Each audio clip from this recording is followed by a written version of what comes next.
اللہ اکبر اللہ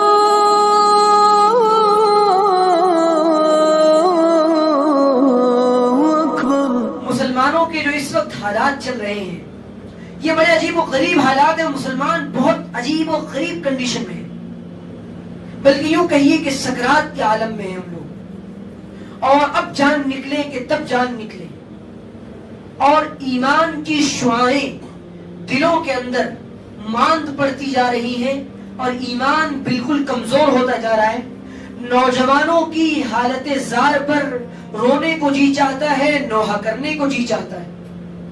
اور ہمارے جوان اس قدر اس وقت جس پوزیشن پر کھڑے ہوئے ہیں وہ ایک ایسی عجیب و غریب سچویشن اور کنڈیشن ہے کہ نوجوانوں کو کا خون نہیں بلکہ پانی بن چکا ہے. اور ایک عجیب بات، بزدلی، کم ہمتی، پست ہمتی کی باتیں ہمارے جوانوں کی زبانوں پر ہیں، اور اللہ سے تعلق بالکل ٹوٹ چکا ہے. جب اللہ سے تعلق ٹوٹ جاتا ہے تو دلوں کے اندر بزدلی آ جاتی ہے، اور جب اللہ کی ذات سے نظر ہٹ جاتی ہے، جب مشینوں کی طاقت پر اور جب افراد کی طاقت پر نظر چلی جاتی ہے، وہ قوم ذلیل اور رسوا ہوتی ہے. تو ایک عجیب بات یہ سن لیجئے کہ اس وقت ہندوستان کے مسلمان بہت عجیب و غریب حالات میں ہیں. یوں تو امت مسلمہ مجموعی طور پہ پوری دنیا میں پریشان ہے.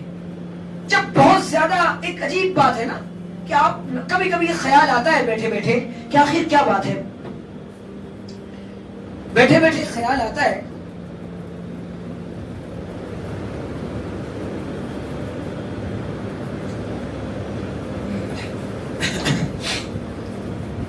آپ لوگوں نے بھی کبھی غور کیا ہوگا، ہمیں بھی غور کرنے کا موقع مل جاتا ہے، اور جو باطل ہے وہ بھی اس بات پر غور کرتا ہے آخر کیا یہ بات کہیں نہ کہیں بہت عجیب بھی ہے اور کہیں نہ کہیں بہت اچھی بھی ہے. اس کے دونوں فائدے ہو رہے ہیں، پازیٹیو بھی اور نیگیٹو بھی. وہ سنیے کیا ہے یہ کہ یار عجیب بات ہے کشمیر میں مسلمان پریشان ہیں، عجیب بات ہے فلسطین میں مسلمان پریشان ہیں، سیریا میں مسلمان پریشان ہیں، یہاں قطر اور عمان کے اندر مسلمان پریشان ہیں، فلانے ملک میں پریشان ہیں، فلانے ملک میں پریشان ہیں، اور یہاں نیدرلینڈ میں یہ ہو گیا، نیوزی لینڈ میں یہ ہو گیا، انڈیا کے اندر مسلمان پریشان ہیں. میں آتی ہے نا تو باطل اس پر غور کرتا ہے، تو کچھ لوگوں کو اس پر غور کرنے کی وجہ سے ہدایت بھی مل جاتی ہے کہ یہ لوگ حق پر ہیں، اس وجہ سے ان پر اتنے زیادہ مظالم کے پہاڑ توڑے جا رہے ہیں. ایک بات. اور کچھ لوگ ہمارے فیور میں بھی آ جاتے ہیں، اور وہ یہ کہ نہیں مسلمان دنیا کے اندر اس وقت مظلوم ترین قوم ہے. دوسری بات. تیسری بات، ہم جب غور کرتے ہیں تو ہمیں اس کے اسباب پر غور کرنا پڑتا ہے، اس کی وجوہات پر غور کرنا پڑتا ہے. اب جب وہ بات ہم کہتے ہیں اس کا سبب اور اس کا ریزن بتاتے ہیں، اس کی وجہ بتاتے ہیں، تو ماڈرن خیال لوگ کہتے ہیں پھر مولوی نے کی 1400 سال پرانی بات، پھر دیکھو مولوی کو کچھ نہیں ملا، یہ مولوی دیکھو دنیا چاند پہ پہنچ گئی، امریکہ یہاں چلا گیا اور یورپ نے یہ کر لیا، یہ مولوی پھر سے پرانی باتیں کر رہا ہے. قال اساطیر الاولین، یہ کوئی نیا ڈرامہ نہیں ہے، بلکہ یہ ان کی کوئی نیا تانا نہیں ہے، بلکہ یہ کفار دیا کرتے تھے. یہ تو پرانے خوسک بڈھوں کی باتیں کہاں سے کر رہے ہو؟ تو ہم جب کہتے ہیں کہ دو باتیں، صرف دو باتیں، ایمان کی کمزوری اور اعمال کی کمزوری. کشمیر کے جو حالات ہیں مجھے کہنے دیجیے، میں گیا ہوں الحمدللہ کشمیر، میرا 1 ہفتے کا سفر تھا 2 سال پہلے. اننت ناگ اور اسلام آباد میں رکا ہوا تھا، بیان تھا وہاں. میرے 2 پروگرام ہوئے، صرف 2. 1 ہفتے میں سے میں نے 4 دن مائنس کر دیا، چوتھے دن ریٹرن آ گئے ہم. کیوں؟ حالات بگڑ گئے فوراً. ہم نے ایک بھی بچی کو کشمیر کے اندر با پردہ نہیں دیکھا. مجھے خود وہاں کے لڑکے نے بیان کیا، جو دیندار، جو میرے میزبان تھے، کشمیر کے اندر بڑی بے حیائی ہے، بچیاں بے پردہ پھر رہی ہیں اور دین کا باقاعدہ سڑکوں پر پھر رہی ہیں. کیا یہ سبب نہیں ہو سکتا ہماری ذلت کا؟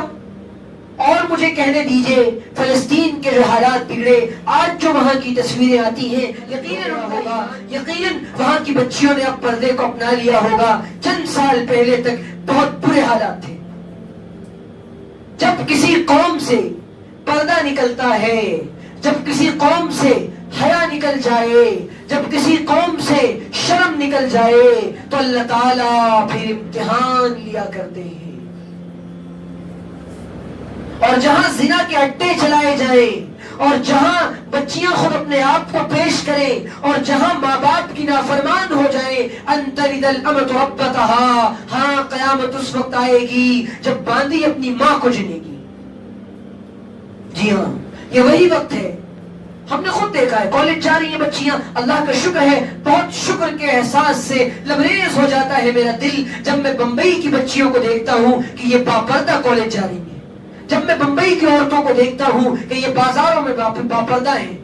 اللہ کا شکر ہے۔ اور ہم نے وہاں دیکھا، ہمارے ایک عزیز دوست، جب میں نے ان سے یہ بات بیان کی، کہنے لگے میں 8 دن تھا، 8 دن میں نے وہاں دیکھا کوئی بچی باپردہ نہیں تھی، ایک عورت کو میں نے باپردہ دیکھا، اور میرا یہ یقین ہے کہ وہ کشمیری نہیں ہوگی۔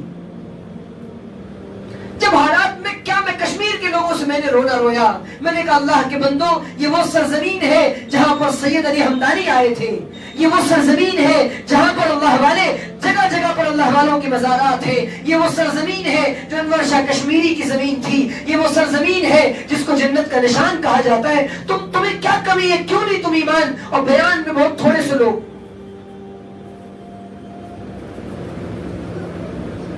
جب دین کا یہ حال بن جاتا ہے تو پھر اللہ تعالیٰ مستہم الباساء والضراء وزلزلوا حتى يقول الرسول والذین آمنوا معه متى نصر اللہ۔ اللہ تعالیٰ جھنجھوڑ دیتے ہیں اور حالات کو ڈالتے ہیں، اس کے بعد اللہ کے بندے پکارتے ہیں متى نصر اللہ، اللہ آپ کی مدد کب آئے گی؟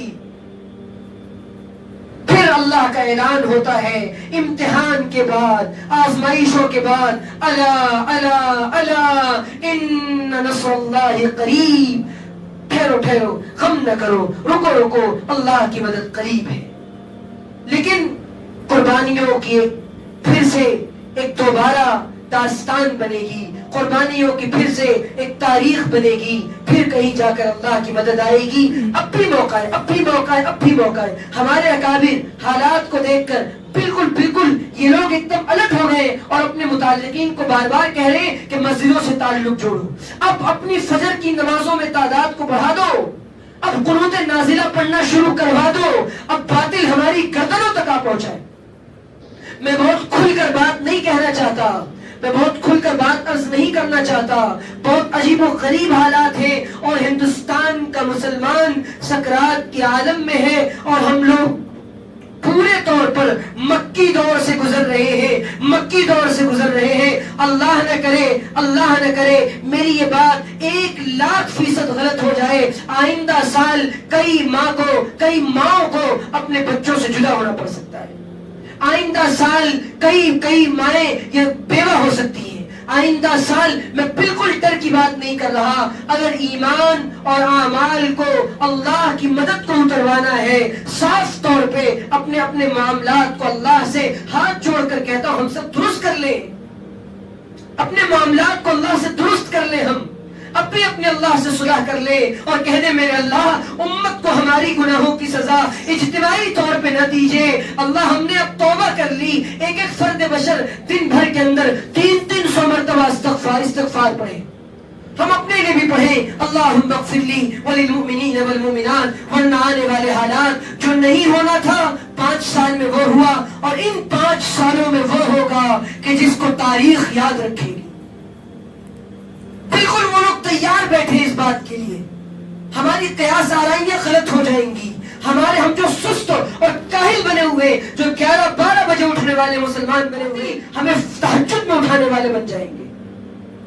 اب بھی اپنے اعمال کو، اپنے حالات کو درست کر لیں، فروعی اختلافات کو ختم کر دیں، اتحاد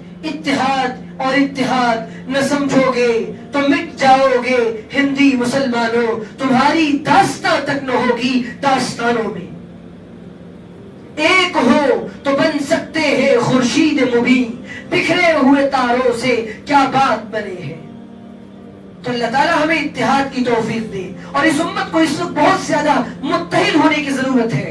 صاف طور پہ دیوبندی بریلوی، اہل حدیث، تمام مسلک کے لوگ، جماعت اسلامی ایک جگہ جمع ہو اور امت کی شیرازہ بندی کی بات کریں، امت کو جوڑنے کی بات کرے. کوئی کسی کو ایسا نہ کرے ہم ان سے سلام نہیں کرتے، ہم ان کے پیچھے نمازیں نہیں پڑھتے، اور غیروں کو یہ پیغام دے دے.